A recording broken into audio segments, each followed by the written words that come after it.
Hello students, good morning. Welcome here to all of you.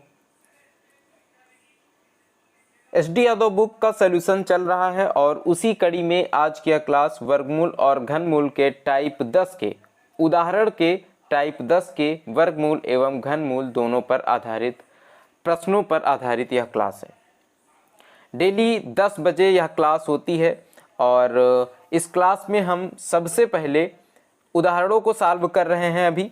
ठीक है, तो जैसे ही आज यह उदाहरणों की लास्ट क्लास है, वर्गमूल और घनमूल की टाइप 10 उदाहरणों की यह लास्ट क्लास है और इसके बाद वर्गमूल और घनमूल की एक्सरसाइज को सॉल्व करेंगे और एक ही क्लास में कोशिश करेंगे कि जितने भी प्रश्न हैं, टोटल शायद 90 के आसपास प्रश्न हैं, 90 से 95 के आसपास, तो सारे के सारे प्रश्न एक ही क्लास में कवर करने की कोशिश करेंगे और उस क्लास को बिल्कुल भी मिस मत करिएगा।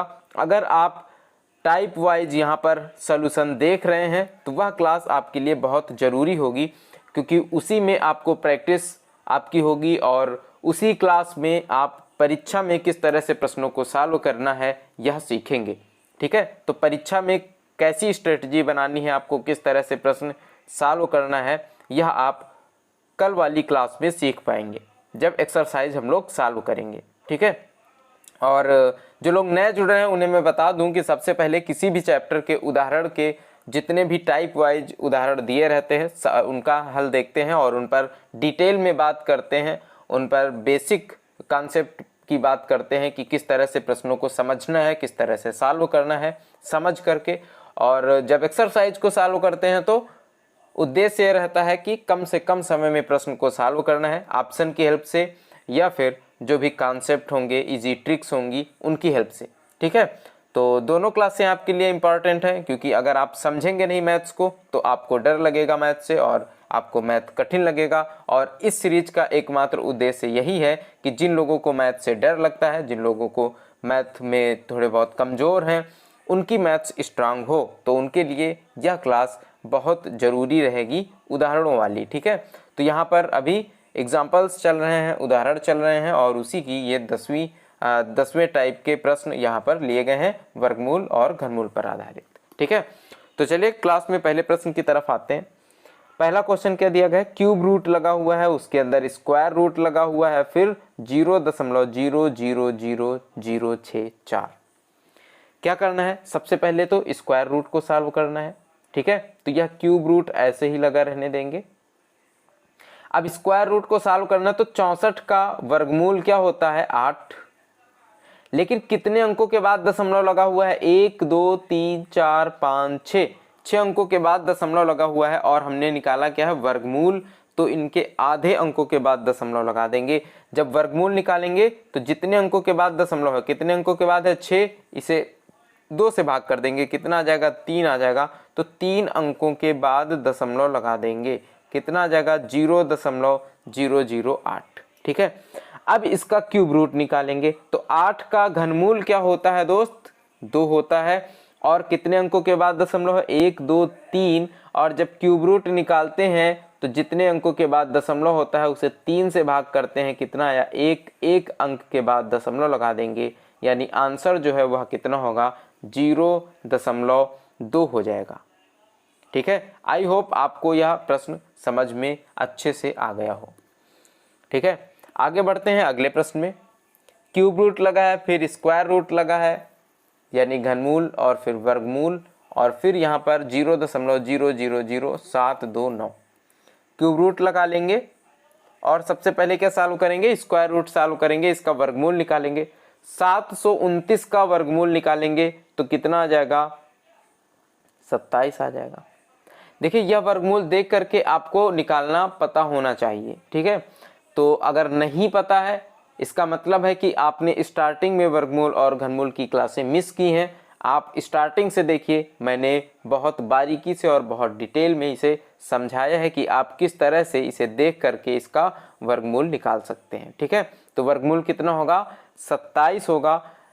लेकिन दशमलव कितने अंकों के बाद लगेगा, 3 3 6 अंक हैं और 6 का वर्गमूल निकाला गया है इसका, तो 6 बटे क्या करेंगे, 2, और 3 अंकों बाद यहाँ पर दशमलव लगा लेंगे, तो एक जीरो आगे बढ़ाएंगे, कितना हो जाएगा 0.027। और अब 27 का घनमूल निकालेंगे, कितना आएगा 3, और 3 अंकों के बाद दशमलव है तो 3/3 कितना आ जाएगा, क्योंकि अब क्यूब रूट निकालना है, एक अंक के बाद दशमलव लग जाएगा, 0.3 यहाँ पर आंसर आ जाएगा। ठीक है ना। आगे बढ़ते हैं नेक्स्ट क्वेश्चन में।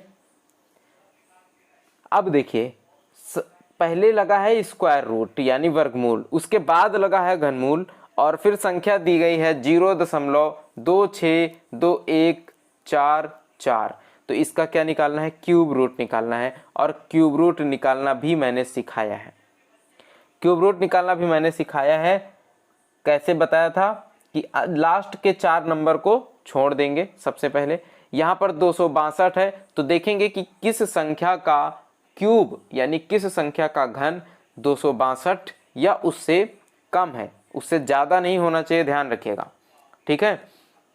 तो अगर 6 की बात करें तो 6 छाके 36 और 36 छाके 216 होगा।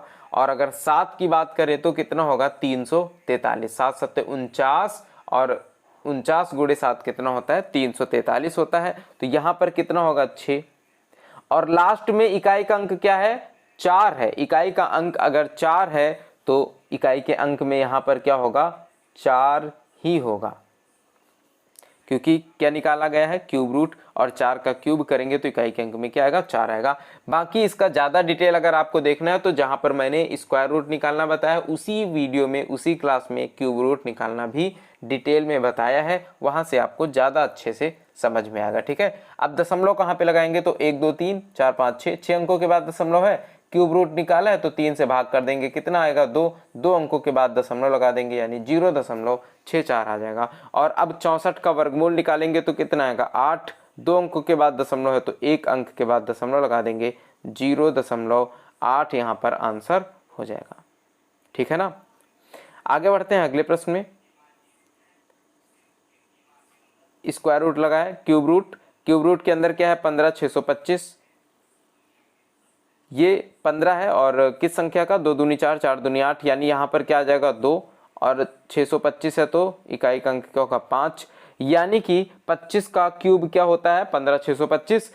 लेकिन दशमलव कहाँ पर लगाएंगे 1 2 3 4 5 6, 6 अंकों के बाद दशमलव लगा हुआ है तो 6/3 करेंगे, क्योंकि क्यूब रूट निकाला है, कितना आ जाएगा 2, 2 अंक के बाद दशमलव यहाँ पर लग जाएगा। और जब इसका वर्गमूल निकालेंगे तो क्या आएगा 5, 2 अंकों के बाद दशमलव है तो 2/2 करेंगे, कितना आएगा 1, 1 अंक के बाद दशमलव लगा देना है, तो आंसर कितना आ जाएगा 0.5 यहाँ पर आंसर आ जाएगा। उम्मीद करता हूँ दोस्तों कि आपको यहाँ पर इस क्लास में जो भी बताया गया है मेरे द्वारा समझ में आया होगा। अगर आपको कुछ भी डाउट रहता है या कुछ भी समझ में नहीं आता है तो आप कमेंट करके बोल सकते हैं। मैं कोशिश करूंगा, अगर आपको समझ में नहीं आया तो कोशिश करूंगा कि आगे से आपको और अच्छे तरीके से और बेहतरीन तरीके से या फिर और बेसिक तरीके से शुरुआत करके आपको समझाने की कोशिश करूं। ठीक है।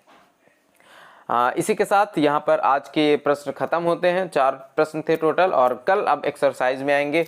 और अगर आप लोग एसएससी जीडी की तैयारी कर रहे हैं तो आपके लिए यह स्पेशल सीरीज चल रही है प्रीवियस ईयर मैथ्स की, जिसमें डेली शाम को 7 बजे एक शिफ्ट को मैं सॉल्व करता हूं और उस शिफ्ट के मैथ्स के क्वेश्चन को सॉल्व करता हूं। टोटल 25 प्रश्न होते हैं ना, तो मैथ्स के टोटल 25 प्रश्नों को सॉल्व कर रहा हूं। 2021 में आए गणित के सभी प्रश्नों को शिफ्ट वाइज सॉल्व कर रहा हूँ, एक एक शिफ्ट को डेली सॉल्व कर रहा हूँ। ठीक है।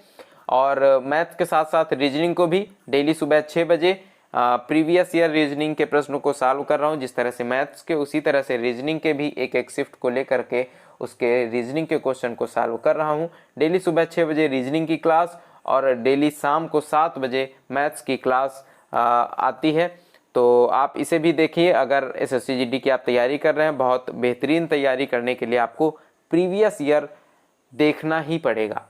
ठीक है। प्रीवियस ईयर यानी पिछले साल 2021 में किस तरह का पेपर आया था, किस तरह के प्रश्न पूछे गए थे, जब तक आप उसे ठीक से नहीं समझेंगे तो आपको अभी आगे की तैयारी करने में कुछ समझ में नहीं आएगा कि आप क्या पढ़ें और क्या ना पढ़ें।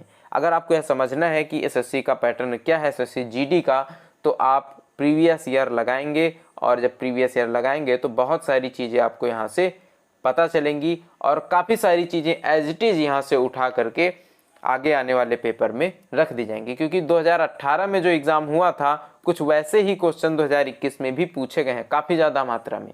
तो ऐसी ही संभावना है कि 2021 वाले प्रश्न काफ़ी सारे रिपीट भी होंगे 2023 में। ठीक है, तो यह आपको बहुत ज़्यादा फ़ायदेमंद होंगी यह क्लासें आपके लिए। तो अगर आप SSC GD की तैयारी कर रहे हैं तो इन क्लासों के साथ जुड़ सकते हैं। फ्री क्लासेस हैं, इसके लिए कोई भी फीस नहीं है। ठीक है, तो ठीक है, फिर मिलते हैं आप लोगों को नेक्स्ट क्लास में। तब तक के लिए बाय बाय, टेक केयर, जय हिंद।